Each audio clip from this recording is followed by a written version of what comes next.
Baik, pemirsa, ya Anda masih menyaksikan Breaking News iNews dan baru saja Ketua Majelis Hakim lebih tepatnya Rizka Yunia menyatakan sidang peninjauan kembali atas kasus Saka Tatal akan dilanjutkan kembali pada Selasa pekan depan 30 Juli 2024 pukul 10 pagi. Kami masih menunggu perkembangan atas apa lanjutan dari agenda sidang atau rangkaian sidang peninjauan kembali Saka Tatal yang akan dilaksanakan sedianya Selasa pekan depan ini.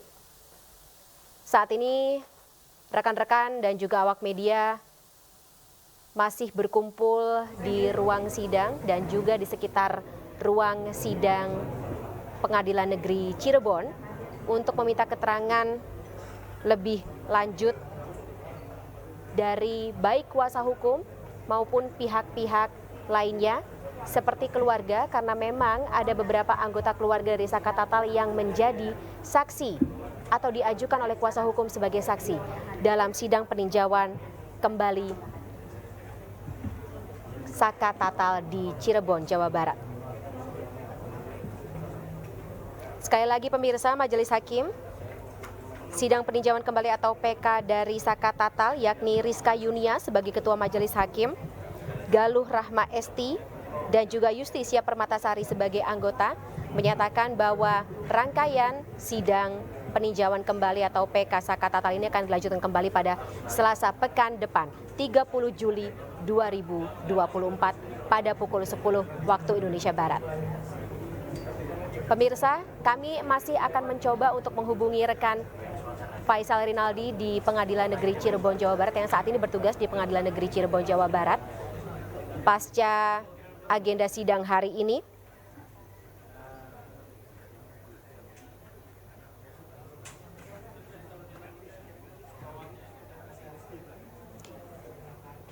kami juga masih menunggu update atau perkembangan terkait dengan apa yang akan menjadi lanjutan agenda sidang peninjauan kembali atas Saka Tatal yang sebelumnya diputus sebagai terpidana dalam kasus pembunuhan Vina dan Eki di tahun 2016 lalu. Saat itu Saka Tatal masih berusia di bawah umur.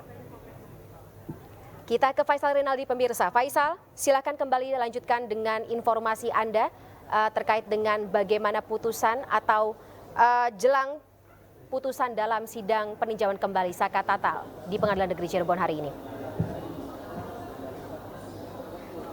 Ya Fani, memang untuk saat ini sidang peninjauan kembali atau PK dari Saka Tatal dengan agenda mendengarkan jawaban dari pihak termohon atau dari pihak jaksa saat ini sudah selesai. Di mana tadi Hakim Ketua mengatakan bahwa sidang ini akan dilanjutkan pada Selasa nanti pukul jam 10 pagi, di mana agenda tersebut adalah menghadirkan saksi fakta. Tadi sebelum persidangan ditutup, memang dari pihak pemohon maksud kami atau dari tim kuasa hukum Saka Tatal mengatakan bahwa akan ada 5 saksi fakta yang akan dihadirkan dalam persidangan. Namun kelima nama tersebut belum dijelaskan oleh tim kuasa hukum dari Saka Tatal. Kemudian Fadil dan juga pemirsa, jika bisa kami ulas kembali terkait isi jawaban dari jaksa tadi yang dibacakan oleh ada beberapa jaksa yang tadi membacakan bahwa pada intinya selaku termohon atau jaksa ini menolak seluruh memori peninjauan kembali atau PK Saka Tatal yang sudah dibacakan pada Rabu kemarin, di mana ada sejumlah alasan Fani yang diutarakan oleh jaksa mengapa pihaknya menolak peninjauan kembali atau memori PK yang diajukan oleh Saka Tatal selaku pemohon. Di antaranya adalah memang menurut jaksa selaku termohon bahwa novum atau sejumlah bukti baru yang diajukan oleh Saka Tatal ini bukanlah bukti baru, melainkan memang foto-foto, kemudian juga visual dan juga sejumlah keterangan ini pernah dihadirkan di persidangan sebelumnya. Tadi dijelaskan oleh jaksa bahwa novum ini bukanlah bukti baru dan juga tidak bisa dijadikan novum di dalam PK ini. Kemudian dapat kami sampaikan juga, Fani dan juga pemirsa, bahwa tadi kakak dari Saka Tatal, yakni Selis, juga dihadirkan dalam persidangan dan juga disumpah oleh hakim ketua di mana tadi? Apakah diucapkan oleh orang yang berkompeten di bidangnya atau bagaimana? Jadi kami tetap menolak terhadap novum-novum tersebut. Kemudian yang terakhir, kami juga menemukan beberapa novum yang diajukan itu sebenarnya sudah pernah diajukan di dalam persidangan pertama yang terjadi 8 tahun yang lalu. Sehingga kami menganggap bahwa itu bukanlah novum, tetapi mungkin pemohon mencoba untuk mengulangi kembali sidang yang telah dilakukan atau mencoba untuk berupaya memperbaiki persidangan yang telah dilakukan sebelumnya. Maksudnya foto itu sebelumnya sudah ada, Pak? Foto itu sebelumnya sudah ada dan terlampir di berkas perkara, ya. Mungkin nanti bisa dilihat di berkas perkara itu ada di penyidik atau di pengadilan, ya. Foto mana yang sudah ada, Pak? Hampir ke semuanya, tapi kami juga tidak bisa merinci karena kami juga tadi jadi kami bisa pastikan hampir semua foto-foto tersebut sudah pernah diperiksa, sudah ada dalam berkas perkara dan sudah ada putusan yang kekuatan hukum tetap, ya. Makasih ya. Pak, nama lengkap, Pak. Pak, nama lengkap, Pak. Pak, namanya, Pak.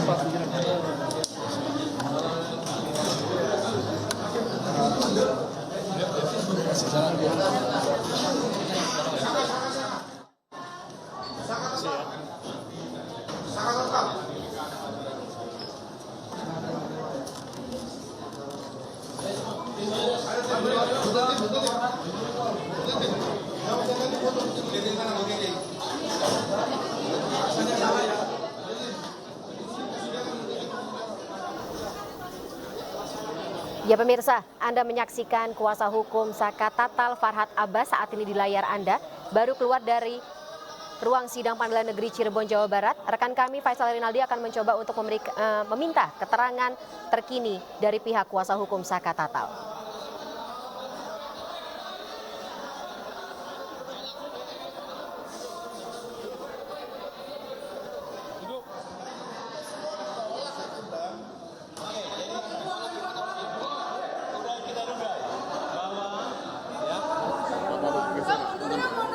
Oke, mundur. Udah kita duga bahwa walaupun kondisi sudah seperti ini, ya, adanya kejanggalan kita nampak, jaksa tidak melakukan perubahan, apalagi melakukan eksaminasi. Selalu berpatokan putusan akhir. Dia tidak melihat apa yang terjadi saat ini dengan dicabutnya DD dan Liga Akbar, ya. Jadi tidak ada perubahan eksaminasi atau apapun yang terjadi di sini. Tidak ada niat untuk perbaikan. Nah, termasuk foto-foto. Foto-foto itu dijelaskan adalah foto yang diambil tahun 2016 di bulan Agustus di Rumah Sakit Gunung Jati. Yang ditemukan bulan Mei kemarin dan tidak pernah menjadi bukti karena selama ini mereka berpatokan itu adalah pembunuhan, bukan kecelakaan. Nah, itu yang kita ulang kembali dan kita berharap polisi, khususnya Polres dan Jabar, itu bisa menghadirkan termasuk Rudiana dan saksi-saksi dari Polsek Talun. Betul. Apabila pihak kepolisian tidak menghadirkan saksi dan suatu saat akan bebas, ini akan menjadi catatan buruk bahwa tidak ada itikat baik dari para penegak hukum ini untuk menerangkan persoalan ini. Ya, begitu kira-kira. Silakan, Krisna. Pastinya tentunya jaksa akan menolak dengan bukti-bukti baru. Apapun yang kita ajukan, walaupun itu adalah keberadaan baru, wajar. Karena kenapa? 2016 dia sudah melakukan dakwaan dan tuntutan dan itu sudah inkrah.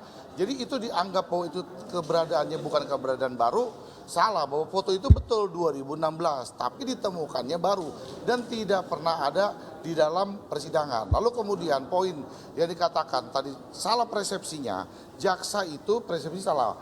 Berbeda begini. Yang dikatakan bahwa Saka Tatal memukul, itulah justru yang jadi kekhilafan hakim. Karena Saka Tatal tidak berada di tempat dan Saka Tatal tidak ada. Makanya kami masukkan poin itu. Bukan Saka Tatal mengakui bahwa adanya terjadinya dia melakukan pemukulan sekali, terus timbul 3. Justru kenapa penerapannya salah? Terjadinya pasal 340 itu dianggap bahwa Saka Tatal memukul sekali. Nah, makanya kami masukkan poin itu untuk dianulir nanti di Mahkamah Agung bahwa itu adalah salah kekilapan hakim di situ. Betul, Pak Tutin? Itu minggu depan dipertegas lagi bahwa Saka Tatal tidak ada di TKP. Bagaimana kalau ada kalimat bahwa lu menuduh memukul, nih logika. Dia menganggap pembunuhan berencana yang mengakibatkan matinya Eki dan Pina. Ah, hanya gara-gara satu pukulan, mukul siapa? Kan mukul si Eki saja, nggak memukul Pina. Nah, sehingga kita argumentasi seperti itu, jaksa mengatakan bahwa kita mengakui. Padahal kita tidak mengakui, karena dari awal kita katakan bahwa yang namanya Saka Tatal tidak pernah hadir di TKP tersebut. Dan saksi-saksi yang meringankan ini dikesampingkan. Mulai dari awal pledoi dikesampingkan. Memori banding dikesampingkan. Nah, itulah silakan Bu Sitin bicara. Minggu depan bisa dihadirkan saksi-saksi dari Saka Tatal. Kalau misalnya tadi dalam ini menyatakan itu ada di dalam berkas, Saka juga memahami apakah betul foto-foto yang ditampilkan 1 sampai 5 itu pernah dihadirkan di persidangan. Tidak pernah dihadirkan dalam persidangan foto Saka Tatal. Foto itu betul diambil pada saat kejadian. Tetapi Selis mengetahuinya bulan Mei 2024. Jadi foto itu tidak pernah dihadirkan di persidangan. Saka, bener nggak? Pernah ngeliat nggak foto itu di persidangan? Jadi kalau foto itu sebenarnya di persidangan itu tidak pernah muncul. Jadi cuman hanya dijeberkan baju semua. Maju dikit. Ulangi Saka, boleh. Saka pernah lihat foto itu enggak? Tidak. Jadi foto yang tadi Saka itu tidak pernah lihat di dalam persidangan. Jadi di persidangan itu cuma menjeberkan baju korban yang termasuk itu bajunya Eki. Jadi kalau foto-foto itu tuh nggak ada sama sekali Pas persidangan. di persidangan. Nah, jadi catatan saja gini, bahwa foto-foto laka lalu lintas saat itu yang menerangkan posisi keadaan mayat, ya, itu tidak pernah dihadirkan di persidangan. Ya. Itu yang kita akan menyesuaikan dengan argumentasi di peninjauan kembali, memori peninjauan kembali. Nah, harusnya pihak kepolisian atau jaksa kembali ikut menghadirkan dan mengajak anggota-anggotanya untuk membuka kembali, menggelar kembali bukti-bukti tersebut. Sebab jika itu terbukti dan logis, berarti tidak ada terjadi pembunuhan. Itu murni kecelakaan, kan kira-kira seperti itu ya. Jadi apapun yang didalilkan ataupun yang dijawab oleh jaksa hari ini, nggak apa-apa. Yang pasti kita punya saksi fakta, minggu depan kita buktikan apa yang terjadi 2016, sebenarnya yang terjadi seperti apa, di pembuktian aja besok ya. Ada saksi fakta. Saksi fakta itu, kan, yang nggak boleh kita sebutkan dong. Nanti, nanti ada yang lobby atau ada yang apa kan jadi masalah ini, gitu loh. Iya, kan jumlahnya pasti kita bilang 5. Bisa berkembang lebih banyak. Bisa berkembang lebih banyak karena kita baru juga dapat SMS yang akan hadir. Dan itu Itu dahsyat bang. Kan gitu.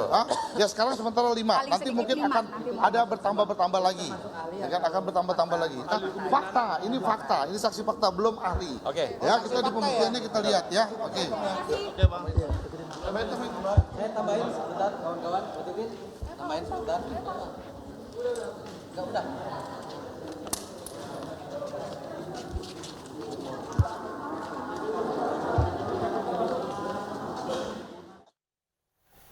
Ya pemirsa, pernyataan terkini dari kuasa hukum Saka Tatal, baik Farhad Abbas maupun Krisnamurti yang menyatakan dalam lanjutan sidang pada Selasa pekan depan 30 Juli 2024 pukul 10 pagi minggu depan, tim kuasa hukum akan menghadirkan saksi fakta yang diyakini atau dimaksudkan untuk membuktikan apakah pada kejadian 2016 tersebut bukti-bukti yang dihadirkan dalam sidang mampu atau sebenarnya bisa atau tidak menjadikan Saka Tatal saat itu sebagai terpidana, dan jika memang tidak bisa dibuktikan dalam sidang maka permohonan dari Saka Tatal untuk mengembalikan nama baiknya maupun hak-hak yang bersangkutan sebagai warga negara bisa dipertimbangkan untuk dikabulkan oleh Majelis Hakim Pengadilan Negeri Cirebon. Dan pemirsa, demikian sementara Breaking News iNews. Saya Fani Imaniar dan sesaat lagi Anda bisa menyaksikan iNews Siang bersama rekan saya Aulia Wardani. Terima kasih.